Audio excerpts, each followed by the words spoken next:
Good morning, good evening, good night, wherever you are, and welcome to Mini Indie Game Reviews, a place where I'll be reviewing indie games that are quick, sweet, and straight to the point. Today we're going to be looking at the indie game known as Dyxnt, A Tale of Love, which is the first game that was developed by Somnium Games, a small team of 5 that formed back in 2014. Published through Pitchman Games, Dyxnt was released initially in 2018 for PC, and looks like it features some abilities that will be stripped for the version that we have now. But from that 2018 version, according to Steam, this game was recreated in 2021, which is actually the version that we're going to be reviewing today, of course for the PlayStation 4, so let's get into it.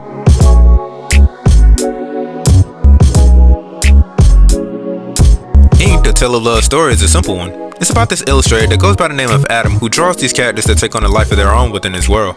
The two main characters for the most part is the protagonist that the player is going to be taking control of that goes by the name of the Nameless Hero, who for whatever reason decides to put his sword down and picks up a paintbrush. Accompanying him is another character that goes by the name of Aiko, somebody that the Nameless Hero cares deeply about, who is concerned about these birds, seeing as though something is hurting them. Actually, this is the whole entire reason why this adventure is even happening. While on their journey, there are certain hints that ties back to Adam's personal life, and is shared through these murals and emotional outbursts. Over time, both narratives of the Nameless Hero and Adam begins to serve somewhat as a metaphorical mirror towards each other.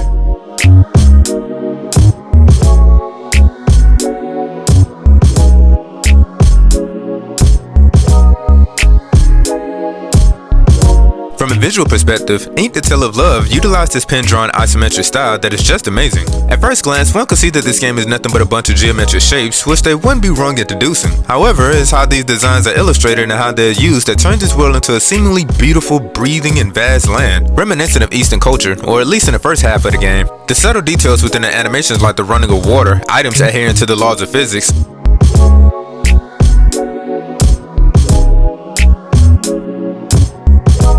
and lastly, the movements of all the characters that you're going to be seeing is nice and smooth. Now let's talk about the shading techniques and the use of dimensional perspectives utilized to not only do the outlining of the figures, but to give more depth into what you're seeing. The only reason why I know anything about this is because my art teacher taught me about the technical skills illustrators use when he made us do these drawing exercises. Essentially, he wanted us to draw these shapes and everything we saw exactly from where we're sitting from. I'm not the best at it, but you get the point. Shout outs to my art teacher, Mr. Calloway from Fort Valley State University. Now, back to the review. Dyxnt begins to dive deeper within its visual prowess during the second half of the game, where the colors of the landscape dictates the theme or the type of environment the Nameless Hero is wandering around in. You have green representing the swamp, red representing desert, and black and white representing some otherworldly places.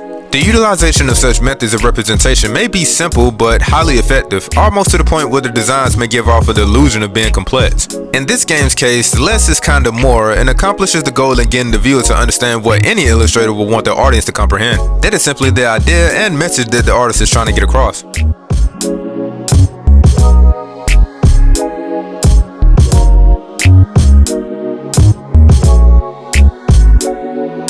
To put it simply, this is generally a puzzle platformer in many ways. The character you control has the ability to utilize this technique known as redraw, which is essentially giving you the ability to move specific objects to different desired locations for the sole purpose of solving obstacles. Throughout your journey, you're going to be hitting different switches, dragging and changing the position of objects in order to progress the game forward through these few chapters this game separates its levels in. Now for some of these puzzles, it will require thinking outside the box and can really put your mind to work, but that is all due to the great level design. Along with solving these puzzles, there are portraits that are hidden on each stage that can be found by hovering this magnifying glass over them. This is optional though and doesn't really do anything unless you just want to do this for completionist sake. The only criticism that I have towards this game is due to the isometric visual art style this game chooses to go with. Games that utilize this type of visual often comes off with a minor issue of comprehending how close objects are in correlation to each other. So in other words, trying to place objects could be a minor annoyance, but in this game, this issue doesn't rear its head too often.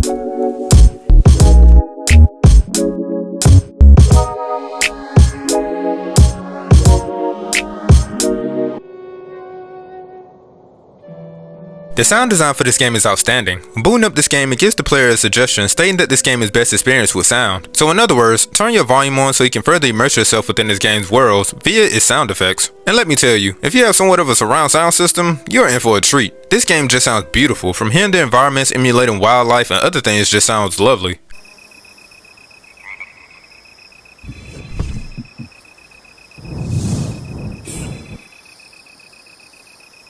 Two of the biggest examples for me was hearing the serenity of hearing the flowing waters move, and the second, being one of the best examples of masterful sound design at work, was hearing the stones and pillars and steps move.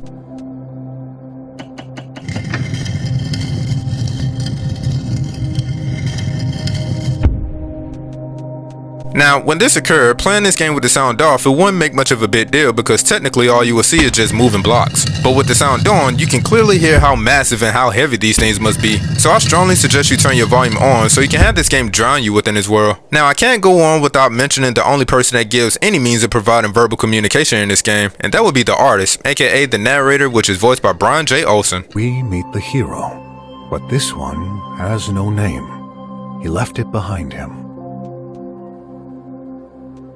The nameless hero focused on the final part of his training.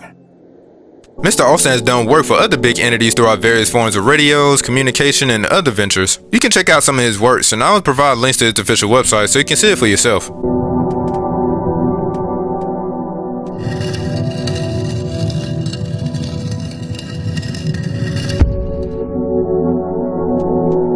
Against all odds, the pair succeeded and pushed onward.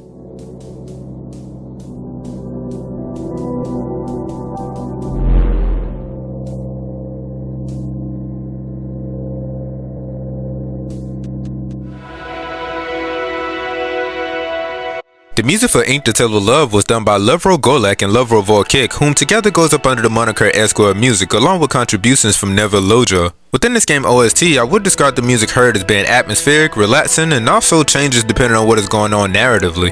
I mean, I can put majority of these songs on and pretty much go to sleep peacefully. One of my favorite songs on the game's OST is a thoughtful and majestic song entitled We All Deserve a Happy Ending. Not only do I love the title of this song, but it's just, I don't know, it just kind of puts me in that mood that everything's gonna be okay. Not to mention, kind of makes me reflect on a whole lot of things. But that's just me.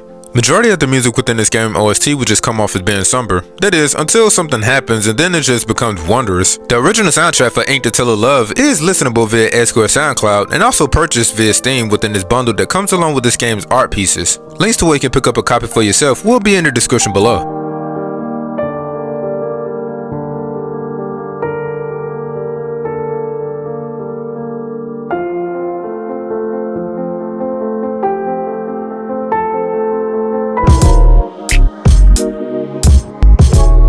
With everything covered, I'm going to give this game a 7 out of 10. It executes its unique visuals with such detail, the gameplay lands its mark and provides challenging puzzles, and the story is simple but hits some unsuspecting turns that only adds more depth to the message that this game is trying to get across to the player. It's somewhat of a short game with little to replayability, however, it is in fact an enjoyable experience worth the price tag.